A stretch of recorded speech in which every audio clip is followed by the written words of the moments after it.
Husband pushed for polyamory despite my clear boundaries. Now I'm contemplating divorce and meeting with a lawyer. I'm a 26-year-old woman and my husband is 27. We've been married a little over a year, together for 4. Before tying the knot, we spent a long time hashing out everything we wanted from marriage. I really thought we'd covered all the important stuff, that we were perfectly in sync. I absolutely love him. He's been sweet, supportive, and honestly, he's always felt like my dream partner. Until last week. That was when, completely out of the blue, he asked me to sit down and talk. I expected something about a bad day at work or some minor frustration. Instead, he told me his best friend and his friend's wife are polyamorous, and that, after talking with his friend, he thinks he might want to try it himself. He wanted to know what I thought. The moment he said it, my stomach dropped. I felt instantly sick. Our sex life has always been really good. He's never given me any reason to think he was interested in anyone else. My answer was immediate: no, I wasn't interested. I want us to be monogamous, always. But then, instead of letting it go, he asked if I would at least read about polyamory, and decide afterward. Again, I told him no, I know how I feel. Then he pushed a little more, asked if I'd at least think about it. For some reason, that set off something in me, a kind of instant, overwhelming revulsion. I stood up, told him this was too much for me that night, and said I'd sleep in the guest room until I could process everything. Ever since, I feel the ick every time I see him. He keeps trying to backtrack, insisting it was just some idea, but I know he meant it. The ask itself doesn't destroy me as much as the fact that, after I set my boundary, he pushed again and again, like my feelings didn't matter, like he thought maybe he could wear me down. That makes me wonder what else he'd try to pressure me about if I ever said no. If he's already craving something outside our marriage, how could I trust him not to go behind my back? I'm still camped out in the guest room, and the thought keeps creeping in. Maybe it's simpler to just ask for a divorce now, while it's easier to split our lives. It would break my heart, but maybe that's coming anyway. He could go off and find whatever he's looking for, and I could hope for someone who wants what I want, someone solidly monogamous. I can't unhear my husband asking for an open relationship. Now the idea of him touching me is repulsive. I almost feel ill at the idea. He's upset, frustrated, saying I'm punishing him for asking a question, but honestly, I don't know what he thought would happen. Deep inside, part of me thinks I'm being overdramatic by considering divorce, but the ick, this feeling, is so much stronger, and I don't see much hope of getting back to what we had. I decided to take some advice and booked an STI test. My gyno fit me in the same day, just in case. I really don't think he'd cheat physically, but I'd rather be safe. Lately I do wonder if there's someone he's interested in, maybe his friend's wife, or even his friend. He's never said anything about being bisexual, but that doesn't mean he isn't. I don't know them well enough to guess at their role. I'm trying to be generous and assume all this is just something he picked up from his friend, not part of some scheme. I'm not ignoring him. We still talk about everything else. But I'm not ready to talk about this again yet, and he knows that. I want our conversation to be calm, but every time he brings polyamory up, I feel more disgusted and less safe. It's not even the poly ask that hurts me most, it's that he won't take the hint and let things settle. I'm seriously considering seeing a lawyer, just to know my options. I don't believe counseling will change how I feel, but I'd be willing to try a few sessions just to say we did everything we could before giving up. I plan to throw that idea out tonight and see how he responds. His answer? He doesn't think we need counseling. He just wants things to go back to how they were before he brought this up. But that can't happen. I told him you can't unbreak a bone, healing takes time. I asked outright if he had someone specific in mind. He said no, but I know when he's lying, and I don't buy it. He insists it was just an idea, that nothing has happened and no one is waiting in the wings. But he also refuses to show me his messages with his friend. That's enough for me to think he's hiding something, even if it's not an affair. At this point, I've made an appointment with a lawyer to discuss everything. I'm also taking a solo trip to visit my grandparents for a long weekend, just to breathe and clear my head. As soon as I get my test results, talk to the lawyer, and have sorted through the mess, I'll know what to do. For now, I'm just waiting, and I'll update once I have some answers and a plan for my future. This whole thing has shattered the trust and the simple comfort I used to feel with him. I can't stop replaying my own boundaries being ignored, and every time he tries to brush it under the rug, the gap between us just widens. Strangely enough, I've had plenty of poly people in my wider circle. My own husband and I took the time to talk about what works and what doesn't, and we always agreed we were better off nurturing our marriage than chasing something new. I'll never forget this one dinner, when a friend of mine, who is in a poly relationship, gave some priceless advice to someone else. Look your partner in the eyes and ask, are you really fine kissing me goodnight when I've just had another man's D in my mouth? Do you want me to tell you about it?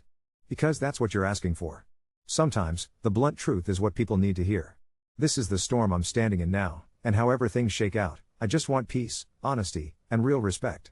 Update 1. A lot has changed since everything went down, and I've had to make some really tough decisions. After so much angst and confusion, I decided to take action and get an STI panel done, just for my own peace of mind. Thankfully, the results came back clear, and that was at least one worry off my shoulders. I brought up counseling, thinking maybe it could help us work through some of this, but my husband shut the idea down immediately. He just doesn't see the need, so I didn't push. Deep down, though, I know it wouldn't make a difference for me. I'm too far gone in my feelings to want to fight for something that he won't. Then, after I asked him to show me a conversation between him and his poly friend, just to see the context of whatever was going on, he suddenly became ridiculously protective of his phone. I made it clear I wasn't trying to invade his privacy, but the way he reacted made everything so much worse. There's obviously something he doesn't want me to see, and to me, that says it all. At this point, it doesn't matter to me if something's actually happening already or if it's just the desire for it. The shadiness speaks for itself. I'll admit, I've been tempted to reach out to his friends and get their perspective, see if they know something I don't. But honestly, if there is infidelity, I just can't handle all the messy details. I'd rather cut myself free than torture myself with a play-by-play. Last weekend, I poured my heart out to my grandparents. Their support means a lot. The next day, I called a lawyer. Right now, I'm planning to go ahead with a divorce. No kids and no shared property or debt, since we'd been putting off buying a house until I'm done with residency, so splitting finances should be pretty straightforward. Our apartment lease is up soon. When the time comes, I'll move out, and just keep paying my share of rent until it's officially renewal time. My heart's broken, but I'm more convinced than ever that this is the right path. I don't trust him, and the way he's acted since everything happened is just repulsive to me. Better to end things now, before this goes any deeper. If he had shown even an ounce of transparency or genuine commitment to rebuilding trust, maybe things would be different, but he hasn't. I refuse to pour my energy into something he doesn't care about fixing. I'll be okay with time, I know that. It's not a happy ending, but I believe this is best for both of us. If he's already questioning monogamy just 1 year into marriage, he deserves to find what makes him happy, too. I just hope we can go our separate ways quietly and with as little drama as possible. Update 2. I met with the lawyer, signed what needed signing, and set a date to have him served. I thought that would be the big turning point. Turns out the real pivot happened 2 nights before the papers were supposed to land in his hands, when an unknown number texted me asking if we could talk, his friend's wife. We met at a coffee shop near the hospital between my clinic hours. She looked exhausted and careful, like someone carrying a box marked fragile that she didn't even want to hold. She apologized immediately, not for being poly, she was very clear about that, but for the chain reaction. Then she slid her phone across the table. Screenshots. My husband had messaged her behind my back after I said no. He asked if they'd do a soft launch, his words, to help him get comfortable. He told her he was sure I'd come around if he eased me into it. He insisted they not tell me they were talking because he didn't want to spook me. He also said something that made my eyes go hot. He and his friend had messed up and kissed after drinks one night and he was trying to figure himself out. He asked her if they could just keep everything quiet while he worked on me. She didn't comply. In the messages, she shut it down repeatedly. If your wife says no, it's no. He kept pushing. He even sent her a screenshot of a profile he'd made on one of those ENM apps, solo exploring, as if declaring himself honest in a place I'd never see made it honest at all. She told me she'd warned him she would tell me if he didn't, and when he didn't, she followed through. She didn't want to be the villain in someone else's marriage. I believed her. It didn't make the floor feel any less shaky. I went home that night and put his dinner plate on the counter and the printed screenshots next to it. He came in all easy smiles like we were halfway back to normal, saw the pages, and his face changed in a way I'll never forget. He started to deny, then pivoted to explain, then finally said it. Yes, he kissed his friend. It didn't mean anything and also meant a lot, both at once. He thinks he might be bi, he didn't know how to handle it, he panicked, he wanted to tell me but was scared, and the poly talk felt like a safer path than saying I kissed a man and I'm confused. He cried. I didn't. I've thought a lot about mercy lately, about how much of it love can hold. I'm not cruel, I don't need him to grovel or perform for me. But my line is my line. I told him I'd filed. He said I was overreacting, that we could reset if I just stopped treating this like a catastrophe. I told him I wasn't treating it like a catastrophe, I was treating it like the truth. He slept on the couch. I didn't sleep at all. The server came the next afternoon. He texted me from the living room as if we were strangers in adjacent hotel rooms. You didn't have to do it like that. I packed half my clothes and all my documents and took them to my grandparents, then called our landlord about not renewing. I moved my name off the utilities. I split the joint accounts down the middle and opened one of my own. I left the cast iron pan and the wedding china because I don't want anything that makes me argue with myself every time I use it. Later, his friend called me. He was rigidly polite, like someone calling a patient's family. He confirmed the kiss, said it was one time, said he told my husband to be honest with me immediately, said he's backing away from the friendship until the smoke clears. I didn't ask for more. That was enough. My husband came into our bedroom that night and asked if we could at least hug. I told him no. Not to punish, just because my body wouldn't let me. He stood there holding his own elbow like a kid who got caught doing something wrong and didn't know whether to run or cry. He asked if I was disgusted that he kissed a man. I told him I wasn't disgusted by who he kissed. I was disgusted by the lie he tried to build around it and the way he wanted to make me carry it with him. The relief, when it arrived, Was quiet. It wasn't fireworks. More like a door closing softly after somebody leaves a room you didn't realize you'd been holding your breath in. I feel grief, yes. But under it there's this cool, level place where my decision sits. I can't unknow what I know. I can want good things for him without being his practice ground while he figures out who he is. I'm not the person you experiment on to learn how to tell the truth. We're splitting the furniture next week. I've got a month-to-month sublet close to the hospital while I finish residency. My grandparents are making pasta and pretending not to watch me carefully when I get quiet. I'm eating, sleeping, charting, breathing. I'm okay. He asked me yesterday, very gently, if there was any version of our life where I could stay while he worked through this. I told him there could have been a version where we sat on the floor with tea and an ugly truth and figured out how to be married to each other in it. But that version needed honesty before a kiss and before a secret plan. We don't live in that version now. Update 3. We split the furniture like two surgeons working in silence on opposite sides of the same table. I put all the screws and little brackets in a mixing bowl so nothing would vanish in the shuffle. My ring went in there by reflex. It looked like hardware, something that once held weight and now didn't belong to anything. He'd written our names on moving boxes in block letters. Yours. Mine. Keep. Keep got smaller fast. We were down to lamps and the coffee table when the intercom buzzed and he flinched like a dog hearing thunder. He didn't buzz anyone up for a beat and then he did, and the door opened on the friend. He had the polite, brittle face you put on for funerals and court dates. They both reached for the same end of the coffee table and their hands did something that told the truth before their mouths did, hovered, adjusted, found each other's rhythm. Not scandal. Something quieter and harder to argue with, a way of moving around each other like they'd been practicing in private. I'm crashing at his place, my husband said, like a confession, his eyes on the floor. The friend didn't correct him, but it felt like telling someone you're borrowing a shirt you haven't taken off in days. It didn't punch me in the gut. It didn't do anything theatrical. It was a clean line drawing itself through a mess I'd been trying not to step in. I nodded, told them which boxes were his, said I'd leave when the movers came for my half. The friend asked if I wanted help carrying the bookcase downstairs and I said no, and it wasn't cold. It was just true. We didn't owe each other new favors. His mother called while they were unscrewing the TV mount. I heard snippets because our walls aren't thick and grief carries. Tell Dad I'm fine. No, it's not her fault. No, I don't need you to come by. 15 minutes later she was at our door anyway with a hot dish wrapped in 2 towels and a little gold cross at her throat that used to make me feel tucked in and now felt like a hand on the back of my neck. She clocked the friend in 2 seconds. She didn't say anything cruel. She didn't have to. Her face did the math and came away with an answer she didn't want to write down. She asked if she could talk to me alone and I said we could stand in the hallway by the mailboxes. The casserole steamed between us like a third person breathing. She asked if I could please wait, not for him, but for her to catch up. I told her, gently, because she's not my enemy, that the waiting is the thing that was killing me. That I could wish them all some kind of bravery without living under it. She cried a little. Not the kind of crying that tries to sway you. Just water the body didn't know what else to do with. We finished dividing the life. He asked if there was any piece of furniture I couldn't bear not to take, like he was offering me a relic. I pointed to a plant we'd raised from a clipping in a chipped blue pot. He lifted it carefully and set it by my door like it was a sleeping animal. When I left, I slid my keys onto the counter and he slid his hand over them like a second later he might take that back. I didn't ask for a hug. He didn't, either. The friend stood in the living room with a box labeled kitchen and watched the sun burn a rectangle onto the floor and I thought, this is what honesty looks like sometimes. Ugly lighting, the right people in the wrong room. 2 days later, I ran into them by accident at the grocery store I never go to but pulled into on autopilot after a long clinic. It was late. The fluorescent was buzzing in a way that makes you conscious of your teeth. They were in the produce aisle debating basil like it mattered, and maybe it did.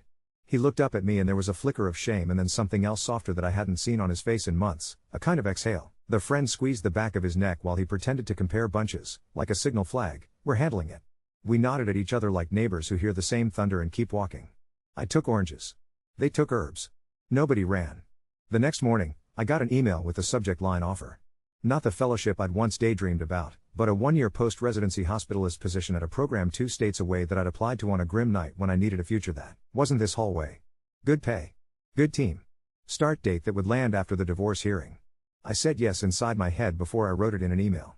I told my grandparents over dinner and my grandmother squeezed my wrist under the table like she was checking my pulse and it came back strong.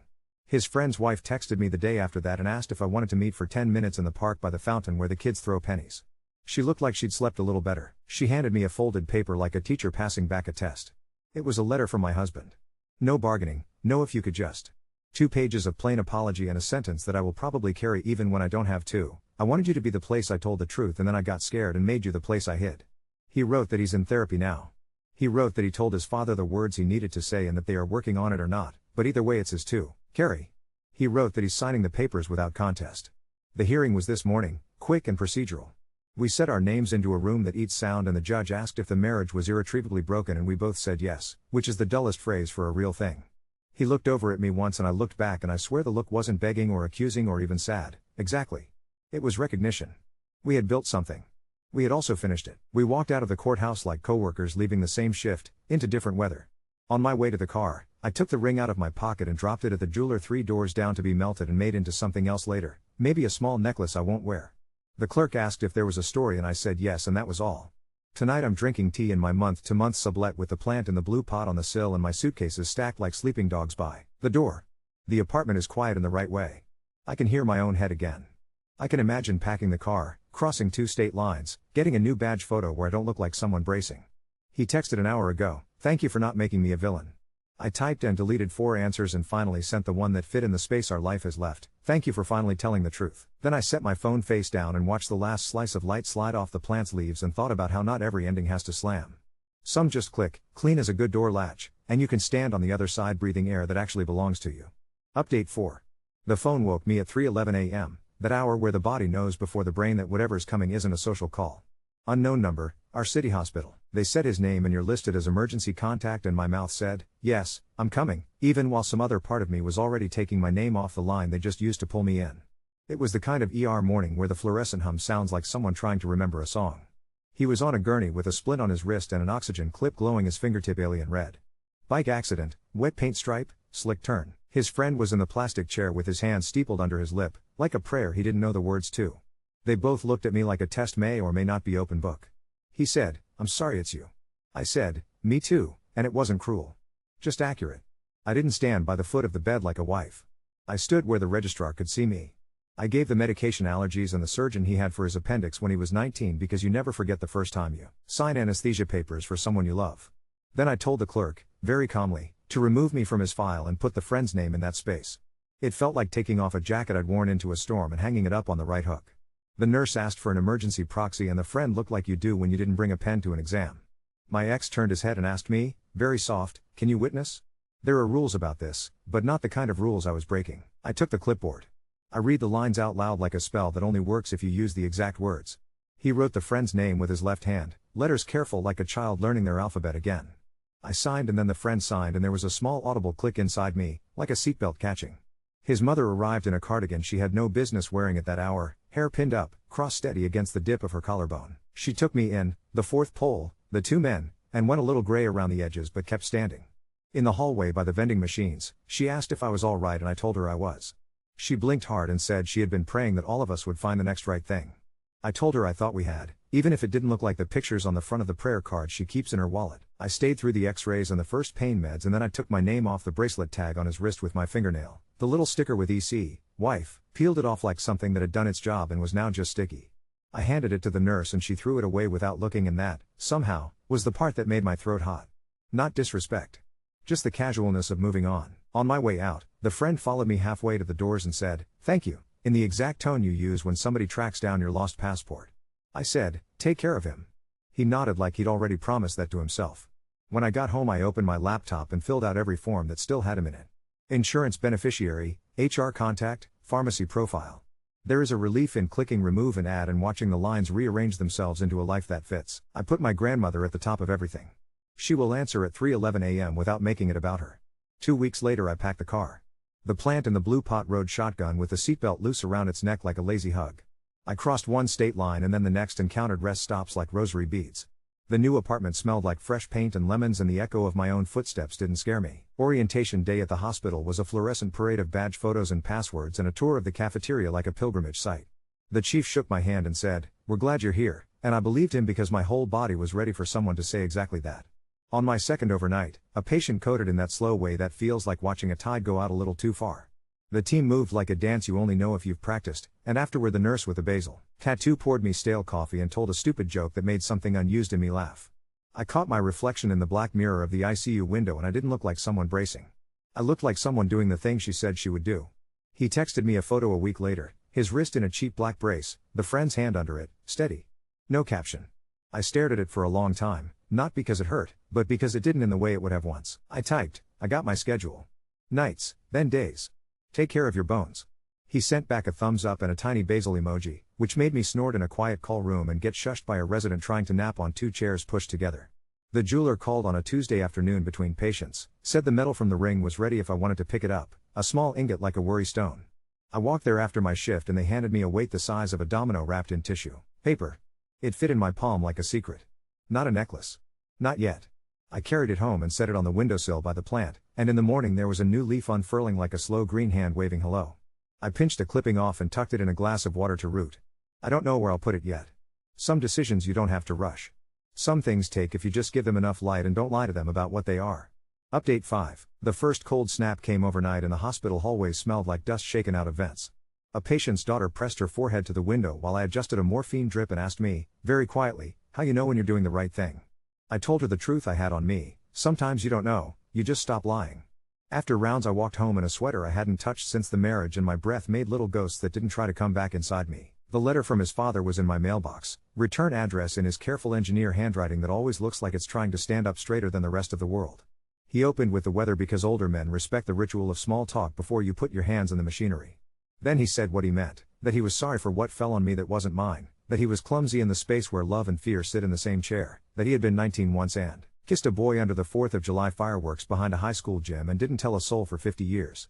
He included a photo folded to the size of a postage stamp, 2 silhouettes at the lip of a lake, as anonymous as a prayer.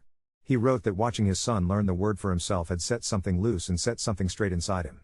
I sat on the stoop with the cold getting into my cuff and read it twice and then called the number he put at the bottom. He drove up the next day because fathers of a certain era believe in highways over phone lines.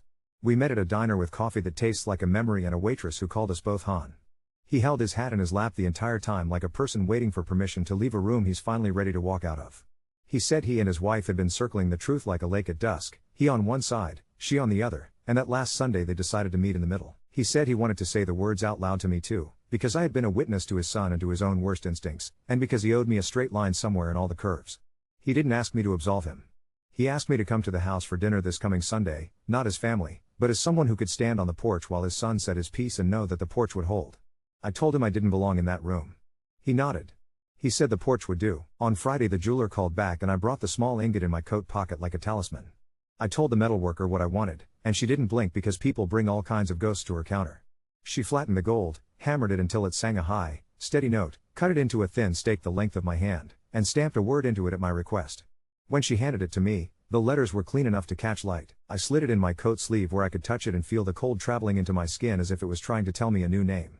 Work flooded and then receded like it does. The basil tattoo nurse smuggled in half a grilled cheese at 2 a.m. and told me her basil died because her cat ate it, and I said I had a clipping rooting on my windowsill if she wanted to try again. She lifted one eyebrow like a periscope. I could keep a plant alive for once if a doctor gave it to me, she said, teasing halfway under the words, and we both let the laugh sit there and not overstep.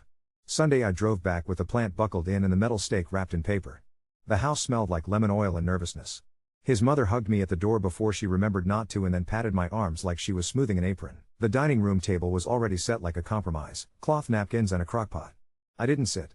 I stood on the porch like I said I would, just inside the threshold where the air from outside and the air from the house thickened around each other without fighting. They gathered at the table. My ex took the chair he always took, the friend on his left. His father looked at me for a second the way you look out the windshield to make sure your lane isn't closing, and then he opened his mouth. There's no dramatic way to describe people telling the truth. It's just sound in order. I heard my ex say the words and I heard his mother inhale like she was trying on a new coat of oxygen and I heard his father put his own words in the space between them like a bridge plank. There was a clink of someone's fork against a plate when nobody was eating. There was a dog somewhere down the block doing its regular bark like the world didn't get the memo and kept rotating. When he finished, there was a weirdly ordinary silence, like the commercial break after a news story that changes the temperature of your living room. His mother reached across the table and put her hand on both theirs. She didn't look at me and I was glad. I didn't belong in the loop of eyes and hands making a new picture. When she stood up to get more water she passed through the doorway and paused next to me for exactly 2 seconds and said, I'm not losing a son. I'm losing a category. I said, maybe you're getting a bigger one. She nodded like a person who has just been handed a different measuring cup.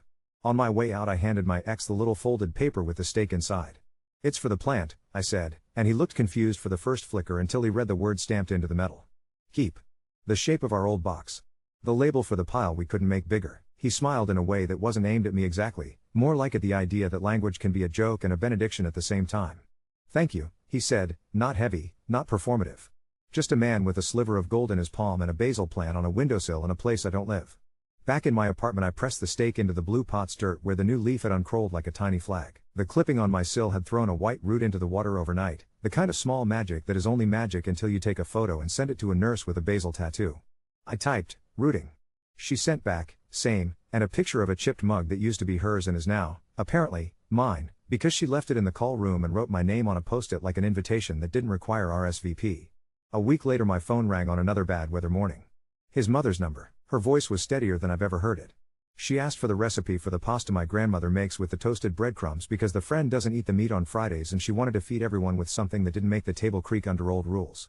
I put her on speaker and my grandmother dictated from memory, her voice carrying over my cheap Reynolds tile like a hymn. At the end, his mother said, "I can't believe I'm learning this from you," and my grandmother said, "We all get the teacher we need," and that was that. The hospital ran out of flu tests that afternoon and we improvised with masks and hand sanitizer and competence.